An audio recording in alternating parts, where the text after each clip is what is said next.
Stock மார்க்கெட்ல எதுவும் secret இருக்குதா? நம்ம வந்து ஸ்டாக் மார்க்கெட்டுக்கு வந்தோம் அப்படின்னா அந்த சீக்ரெட் தெரிஞ்சுக்கிட்டோம் அப்படின்னா நம்ம வந்து வின் பண்ணிடலாம். ஸ்டாக் மார்க்கெட்டை பொறுத்த வரைக்கும் சீக்ரெட்னு சொல்லி எதுவுமே கிடையாது.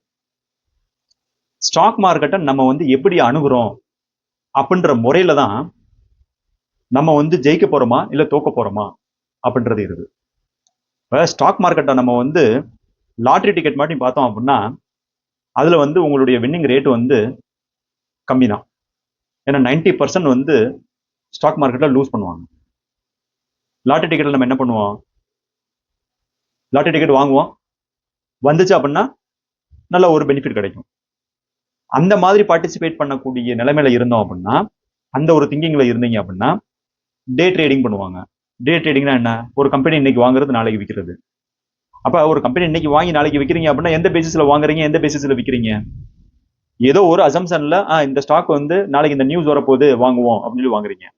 இல்ல இந்த பிரைஸ் வந்து நாளைக்கு இந்த நியூஸ் வந்துச்சு அப்படின்னா இது வந்து கம்மியாகும் அப்படின்னு சொல்லி விற்கிறோம். ஸோ இது வந்து நம்மளுடைய அணுகுமுறை வந்து கரெக்டான முறையில இருந்துச்சு அப்படின்னா ஸ்டாக் மார்க்கெட்ல வின் பண்றதுக்கான வாய்ப்புகள் ரொம்ப அதிகம். இன்னொரு ஒரு பெரிய விஷயம் என்ன அப்படின்னா ஸ்டாக் மார்க்கெட்ல நம்ம எப்படி பார்ட்டிசிபேட் பண்றோம்? இப்ப நம்ம வந்து ஸ்டாக் மார்க்கெட்ல வந்து வந்துட்டோம். ஸ்டாக் மார்க்கெட்ல இருக்கக்கூடிய பெரிய விஷயம் என்ன அப்படின்னா நின்று விளையாடுறது. நின்று விளையாடுறதுன்னா என்ன? இப்ப நீங்க கிரிக்கெட் விளையாட போறீங்க. கிரிக்கெட் விளையாட போனோம் அப்படின்னா எப்படி வின் பண்ண முடியும்? நம்ம வந்து நின்று விளையாண்டாதான் வின் பண்ண முடியும். அதுவே தான் ஸ்டாக் மார்க்கெட். ஸ்டாக் மார்க்கெட்ல நீங்க வந்து நின்னுட்டீங்க அப்படின்னா வின்னிங் சான்ஸ் அதிகம். ஏன்னா ஸ்டாக் மார்க்கெட் வந்து உங்களுக்கு வந்து வாலட்டிலிட்டி மேல போகும், கீழே வரும்.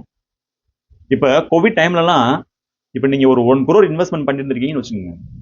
கோவிட் டயத்துல 35% 40% கீழே வந்துச்சு. அப்ப உங்க 1 crore போர்ட்போலியோ உங்க கண்ணு முன்னாடியே வந்து 40 லட்சம் காணாம போயிடும். 60 lakhs தான் நிக்கும். இது வந்து ஏற்றம் இறக்கம் கொடுக்கக்கூடிய பிளேஸ். இதுல மெயின் விஷயம் என்ன அப்படின்னா நீங்க எப்படி வந்து நின்று விளையாடுறீங்க அப்படின்றதான் மெயின் விஷயம்.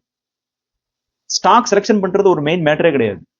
ஏன்னா ஸ்டாக் செலக்ஷன் வந்து எப்படினாலும் வந்து ஏதோ வந்து கம்பெனியை பார்த்து இப்போ இன்ஃபோசிஸ் இருக்குது, நல்ல ஸ்டாக் தான், அதுல என்ன செலக்ட் பண்ண வேண்டி இருக்குது, போய் இன்வெஸ்ட்மெண்ட் பண்ணிக்கலாம். என்ன மெயின் ப்ராப்ளம் அப்படின்னா நீங்க ஸ்டாக் மார்க்கெட்ல சர்வை பண்ணணும். அதுதான் வந்து மெயின் பார்ட். நம்ம வந்து வின் பண்ணணும் அப்படின்னா சர்வை ஆகணும்.